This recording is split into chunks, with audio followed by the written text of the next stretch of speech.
आप सड़क पर कहीं भी खड़े हो, आफत कहीं से भी आपके सामने आ सकती है और इसका जीता जागता नमूना देखने को मिला अहमदाबाद में, जहां नगर निगम की बेकाबू बस ने बड़ा हादसा कर दिया। बस ने सड़क पर 3 गाड़ियों में जबरदस्त टक्कर यहां पर हुई है और इस हादसे में 5 से 6 लोग गंभीर तौर पर घायल हुए हैं। तस्वीरें डराने वाली सामने आई हैं।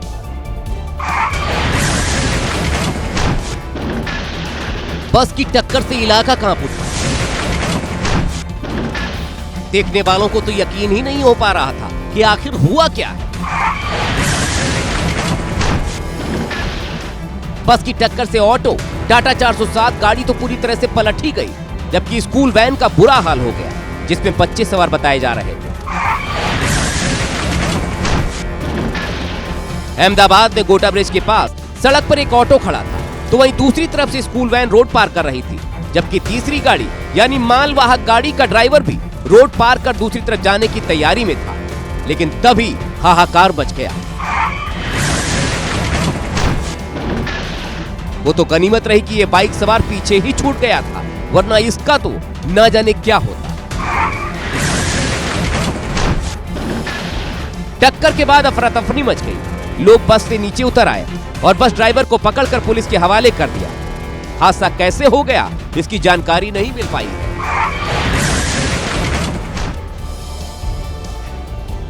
उत्तर प्रदेश के अमरोहा की एक सड़क का वीडियो इस समय सुर्खियों में है। उस सड़क पर काफी देर तक जो भी बाइक सवार गुजरा वो बिना गिरे अपनी मंजिल तक नहीं पहुंचा। यह वीडियो खूब वायरल हो रहा है।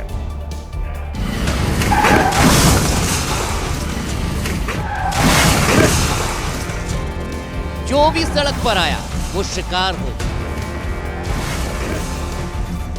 सड़क न हो गई करतबबाजी का मंच बन गई। लगा ऐसा कि गाड़ियों के फिसलने वाला स्टंट ही हो रहा। हालांकि यहां आने वाले लोगों को लोग पहले से ही सावधान भी कर रहे थे, लेकिन जिसने ध्यान नहीं दिया वो ऐसे ही बिखरता चला गया। सवाल था कि सड़क पर आखिर ऐसा क्या फैल गया जिससे गाड़ियां फिसल रही हैं। पता चला कि धनौरा अमरोहा रोड पर शुगर मिल से निकलने वाले गन्ने की गंदगी के साथ जब बारिश का पानी मिला तो उसने सड़क पर ऐसी फिसलन पैदा कर दी। इसके बाद जो भी यहां आया वो गिरने से बच नहीं पाया। खास बात यह है कि हादसे में कई बाइक सवारों को यहां गंभीर चोटें आई हैं। हालांकि जब प्रशासन तक ये बात पहुंची तो उसके बाद सड़क को साफ करा दिया गया। अब खबर दिल्ली से है, जहां पुलिस ने चेन स्नैचिंग करने वाले एक खूंखार बदमाश का हाफ एनकाउंटर किया है। बदमाश सतीश भाटी महिलाओं के गले से चेन और लोगों के हाथ से मोबाइल छीनकर भाग जाता था, लेकिन अब वो पुलिस के हत्थे चढ़ चुका है।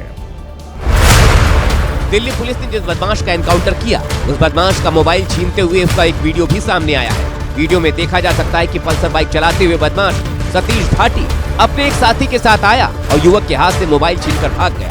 आरोप है कि बदमाश सतीश भाटी रोज करीब आधा दर्जन स्नैचिंग की घटनाओं को अंजाम देता था और लंबे समय से फरार था। लेकिन देर रात पुलिस ने पुल प्रहलादपुर इलाके में बदमाश को घेरा तो उसने पुलिस टीम पर गोली चला दी। इसके बाद जवाबी कार्रवाई में वो घायल हो गया। पुलिस ने बदमाश सतीश भाटी के पास से तमंचा, बाइक और लूट के मोबाइल बरामद किए। पाकिस्तान के खैबर पख्तूनख्वा में आत्मघाती हमले में आसिम मुनीर और आईएसआई के आतंकी को मार दिया गया। आतंकी नूर आलम महसूद डेरा इस्माइल खान में एक शादी समारोह में शामिल होने के लिए गया था। खुशी का माहौल था, लेकिन उसी दौरान धमाका हुआ और उस ब्लास्ट में आतंकी समेत 5 से ज्यादा लोगों की मौत हो गई। जो खुद बम बनाता था और चलाता था वो खुद भी बम का ही शिकार हो गया। एक धमाका और बच गई अफरा तफरी। डेरा इस्माइल खान में धमाके से पहले ढोल नगाड़े पर लोग डांस कर रहे थे। टीटीपी के पूर्व आतंकी और आईएसआई के एजेंट नूर आलम महसूद भी वहीं पर मौजूद था। हर कोई मस्ती में खोया था, तभी ब्लास्ट हो गया और उस धमाके में आतंकी नूर आलम महसूद भी मारा गया।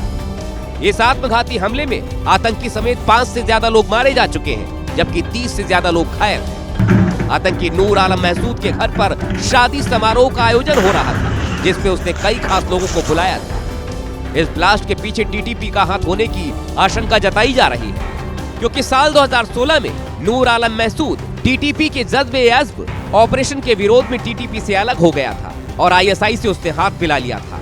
यही नहीं, इसने अपनी प्राइवेट सेना भी बना ली थी जो टीटीपी के खिलाफ लड़ती है। आईएसआई इसके संगठन को गुट तालिबान की नजर से देखती है, लेकिन टीटीपी वाले इसे गद्दार मानते थे और इसीलिए घात लगाकर आईएसआई के बमबाज को बम से ही उड़ा दिया गया। लखनऊ के राष्ट्र प्रेरणा स्थल में आज यूपी दिवस समारोह का आयोजन किया गया, जिसका शुभारंभ गृह मंत्री अमित शाह ने किया। अपने संबोधन में शाह ने न केवल योगी सरकार की जमकर तारीफ की, बल्कि 2027 के चुनाव का शंखनाद भी कर दिया।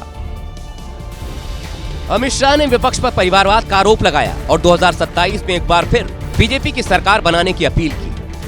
उत्तर प्रदेश के विकास के लिए, उत्तर प्रदेश के युवाओं के भविष्य के लिए, देश की सुरक्षा के लिए फिर से एक बार यहां पूर्ण बहुमत की, प्रचंड बहुमत के साथ भारतीय जनता पार्टी की सरकार। ये परिवारवादी पार्टियां, चाहे कांग्रेस हो, सपा हो, बसपा हो, इस देश का, उत्तर प्रदेश का कल्याण नहीं कर सकते। इस मौके पर सीएम योगी ने वन डिस्ट्रिक्ट वन प्रोडक्ट के बाद एक जनपद एक व्यंजन योजना का ऐलान किया। एक जनपद एक व्यंजन, यह योजना आज लागू की है। 75 जनपदों में 75 प्रकार के भोजन सामग्री, खाने की सामग्री, अब ये उत्तर प्रदेश की भी एक नई ताकत बनेगी। यूपी दिवस का आयोजन प्रदेश के सभी 75 जिलों में अगले 3 दिनों तक चलेगा, जिसमें सांस्कृतिक कार्यक्रम, झांकियां और विशेष मेले का आयोजन किया जाएगा।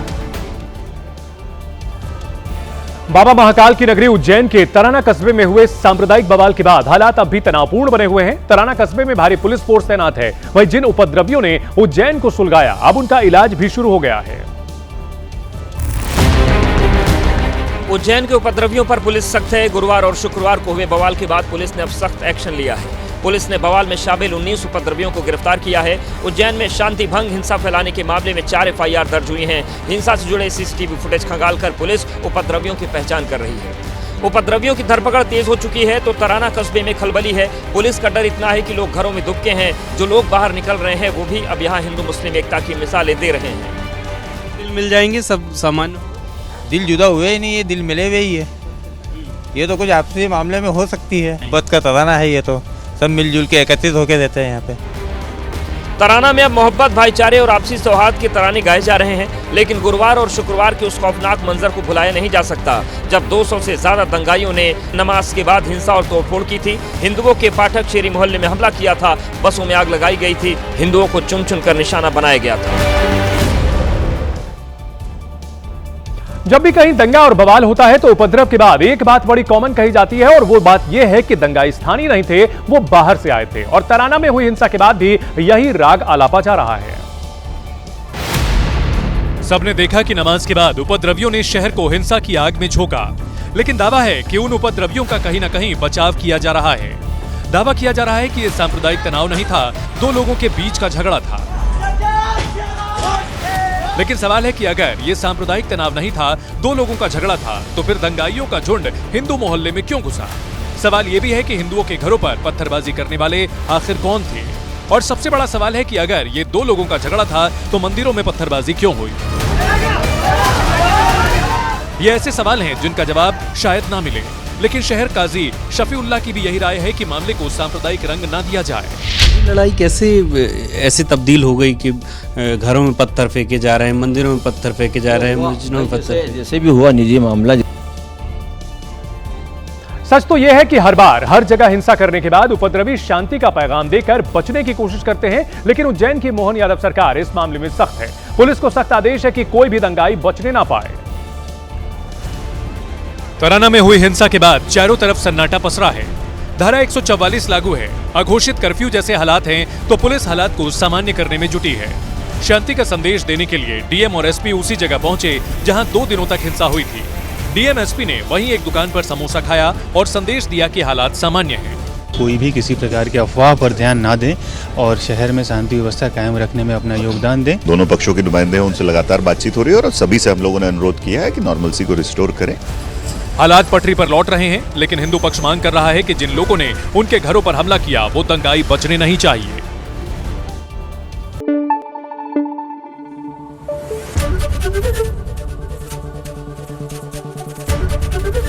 एबीपी न्यूज आपको रखे आगे।